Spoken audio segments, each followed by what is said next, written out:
Hello there, this is the Everyday Economist, and today I'm doing a video on Twitter economics and some of the recent questions and emails I've gotten about social media posts that some of the subscribers have seen on Twitter and elsewhere.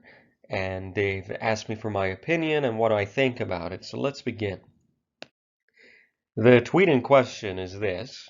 This was going viral and trending all over social media, and it was cross-posted to different platforms as well. And this is a post by an individual who is claiming that the increase in prices we're seeing is not related to inflation or labor shortage and is 100% absolute terms from corporate greed. So they use the example of Chipotle. They say that 26% profit increase, raising prices. Starbucks, 31% profit increase, raising prices, so on and so forth. And they list a few other companies here and there. And what they're suggesting is the underlying assumption here is that these companies have seen an increase in profit, and despite this increase, they're still raising their prices. Now, the reason why I got two emails asking about this, I believe some of you were asking what I think. One of you actually said you agree with this tweet and thought I should explain more, but the other one just said, what do you think? And actually, what I think is that this is a ridiculous statement. Anyone who is making a statement like this, or anyone who's liking, sharing, or retweeting this, just shows that they have absolutely no understanding of inflation, cost push inflation, basic price theory, anything related to economics or how internal decisions are made to companies regarding prices and even demand and supply, like elastic demand and how it's different from inelastic demand. If you make a statement like this, you don't understand what it is because you're basically saying it's not inflation and it's not a labor shortage, and essentially it's 100% corporate greed. And it's surprising that this is coming from someone who has Esquire in their name. This person is allegedly a lawyer. Lawyers should never deal in absolutes. I mean, they should have done their homework. This is just wrong. Let me explain to you why. So let's take his tweet line by line and begin with Chipotle. So he's saying 26% increase in profits and they're raising their prices. Now this is true on its face. Chipotle last quarter saw an increase of close to 30% in their profits and they're raising prices again. But this tweet is a little bit misleading because he doesn't show what happened in the previous quarter. Chipotle, look at the date, June 6, 2021. His tweet was from a few days ago. Chipotle already raised their prices, and this is only because of cost-push inflation. Because the real culprit here is not corporate greed. Now, he says 100%. Sure, you could say 5%, but the real culprit here, the real thing to blame, and the reason why this tweet ticked me off is because he is diverting all the blame from the Federal Reserve and the people who actually run this economy, because it shows that they don't understand who's really in charge, who really holds the keys to the kingdom.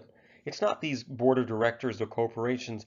They're just responding to the rules and the environment set out and defined by Jerome Powell at the Federal Reserve. They printed crazy amounts of money after March of 2020, and as a result, we had unmitigated inflation. And what happens when we have unmitigated inflation? Employees go to their employers and ask for a wage. And if the employer doesn't do it, they'll go find work somewhere else. And that's exactly what happened.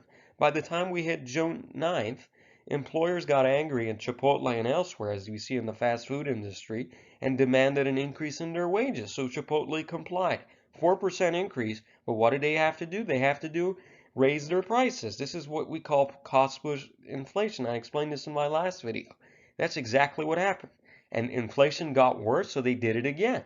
Now, the reason why their profits went up in the short term is because Chipotle is relatively and has inelastic demand, which means that demand doesn't, the consumers don't react that much to an increase in price. For example, if you're talking about the price of bananas and they increase by $3, you're going to take notice and you're going to take your business elsewhere if a store is selling them for $3 more elsewhere. But if it's the price of, let's say, penicillin, a life-saving drug, they could increase the price by tenfold and you still have to pay for it. That's the difference between inelastic demand and elastic demand. Chipotle is somewhere in between. They have significant market share. It's a unique combination of products and services, so they could increase the price by 4% and still remain profitable. Because yes, they will lose consumers, but the additional income that they're making from the consumers that do stay makes up for the consumers that they lost due to this price increase. So this is why their profits went up.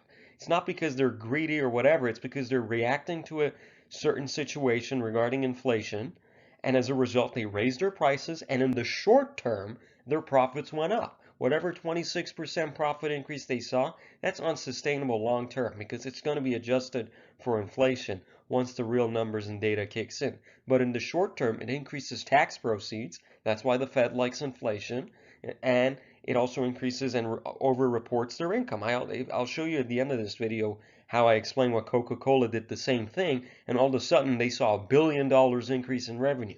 Doesn't mean they sold $1 billion more if we assume that each bottle is $1. It just means that because of rising prices in the short term, their revenues and profits increase. Let's look at another example. So, Starbucks. We see that their profits increased 31%. They also raised prices. Again, this person is misleading the public because he doesn't show what happened before February 11th. Let's see. Starbucks also increased its prices. This date is from July 27th, 2021, this past summer. Again, because of facing higher costs. They don't want to raise their prices because long term they're going to lose consumers and they're not going to remain competitive. But the reason they have to do it is because Jerome Powell has hit the print button on the money printer and everyone else suffers. And who's the last guy in line who gets the hot potato? It's the consumer. Because these shops and these organizations are in between, they suffer inflation. They're like, well, we're not going to deal with it. We're going to increase our prices and put it on the consumer's tab. And that's exactly what they're doing. It's not greed. They're just trying to stay in business. It's basic supply and demand. And again, another example of cost-push inflation. Let's show another example. McDonald's, 59% profit increase. They're also raising their prices. Misleading once more. Let's see what they did before to get 59% increase in profits, Mr. Kassim. McDonald's raises menu prices as U.S. workers' wages climb. Exactly. Wendy's, Chick-fil-A, and all these competitors are paying their employees higher wages because there's inflation and cost of living is more. The fast food workers are saying, I can't make rent next month unless you give me a living wage. So and if they don't, they're going to take their employment somewhere else. So McDonald's, to stay competitive and to not face labor shortages, raise their prices. Again, why? Because Jerome Powell has brought about unmitigated inflation from trillions and trillions of printing irresponsibly. So when he says in his tweet, it's not inflation or labor shortage, now you see why he's wrong. McDonald's saw an increase in their profits in the short term because they raised prices. Let's take another look at another example. Shell. Well, this just doesn't fall in this category. These are all oil companies. And he's saying they saw a 60% profit in increase and they're raising their prices as if these individuals are OPEC and have control over the price of a commodity, which is oil. I mean, sure, they do a little bit in terms of suppliers and deals with gas stations, but the overwhelming source of their prices are from decisions, again, related to the Fed, but also the executive branch, specifically the Keystone Pipeline.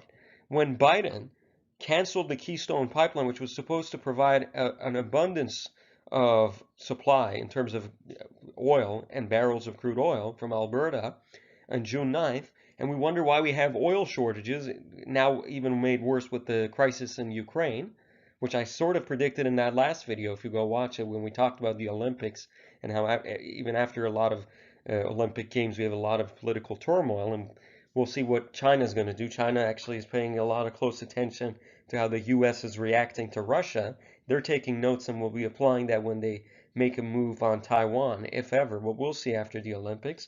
But I digress. This is, again, cost-push inflation because it's more expensive to import oil because the price of crude oil has increased globally. And domestically in the U.S., the supply has been cut. Now, whether or not you agree with Biden's decision for the environment or whatnot, I'm not here to say if it's good or bad. I'm just saying this is the reason. It's not corporate greed. It's because the person who's been elected president has significantly cut an opportunity to increase the supply of oil and bring down the prices. So again, it's the consumer who picks up the tab for decisions made at the Federal Reserve and at the White House. It's not corporate greed. Sure, again, it might be 5 to 10%, but to say it's 100% corporate greed, are you kidding me? Look at this, not a labor shortage. Now, this is again wrong. It's absolutely is a labor shortage. Let me show you the labor force participation rate. We'll see, and before I do that, look at this. This is the video this is the remark I mentioned that I will be talking about in the previous video, which I did talk about. So just go to that video, go to the 1 hour and 54 minute and 17-second mark, and you will see where I explain what happens in the short term when companies raise prices as a response to inflation. And this was a video from a few months ago, and this person should have frankly watched it because he wouldn't have made this mistake. So let's go back to the labor participation rate when he's saying it's not about labor shortages. So here's the labor force participation, and you'll see here this great area is when we got hit with the pandemic, March of 2020. It just nosedived, and it absolutely got decimated in terms of labor force participation, and people were got laid off their jobs. And in fact, even to this day, we're still not even close to the levels of pre-pandemic. We haven't even recovered barely to the half-point rate.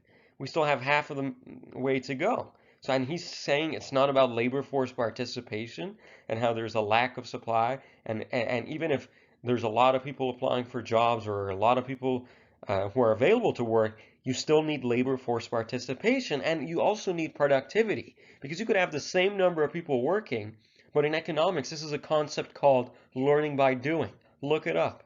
When factories shut down and reopen, say after a year, they're not going to operate at the same optimal level that they were prior to closing down, because the workers have to learn how to assemble the parts and learn how to be efficient all over again. This in economics, this is actually called learning by doing. And we still haven't gotten back because the pandemic hit every single industry very hard, especially the fast food industry, which he mentioned in 3 of his examples with Starbucks, Chipotle, and McDonald's. He should take notes.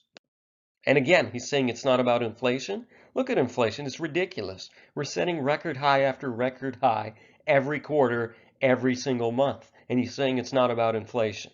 Sorry if I'm going off a little too harsh on this guy, but it's a good excuse to not fall, to give you a lesson of not falling for Twitter economics and people who come on Twitter to take advantage of people's ignorance about financial literacy and economics and who's really in charge, which is Powell, for cheap political applause and retweets. And this is why it ticks me off, because it diverts attention from where we need attention, which is holding the Federal Reserve and Jerome Powell responsible for the economic disaster that they have imposed not just on the United States, but on the rest of the world with their reckless spending and their reckless printing that is going to plague the world for years to come. And the consequences, if you think right now are bad, I promise you the crazy consequences of this are yet to come. We had the 2008 crisis, a lot of unemployment in the Rust Belt. People got really angry. They hated the establishment.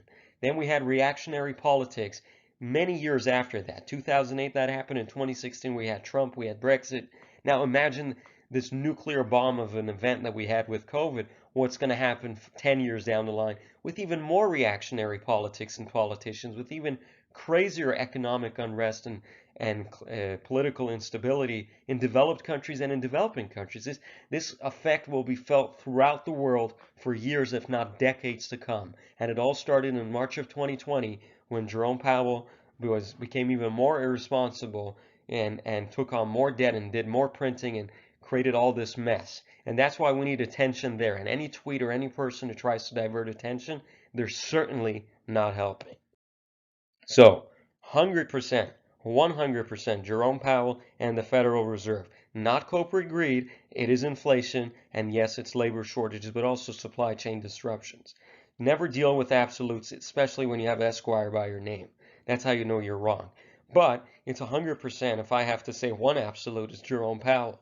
That's how you know this messes. And until the day we get our act together and we actually make this an issue at the voting booth of financial responsibility at the federal level, none of this is going to get better. And we're going to be at each other's throats, and it's going to be left versus right, and it's going to be up versus down instead of it being the people versus big banks and the Federal Reserve, which is the true and real culprit in this mess. So I hope you learned something from this video, and I hope you don't fall for Twitter economics. Thank you.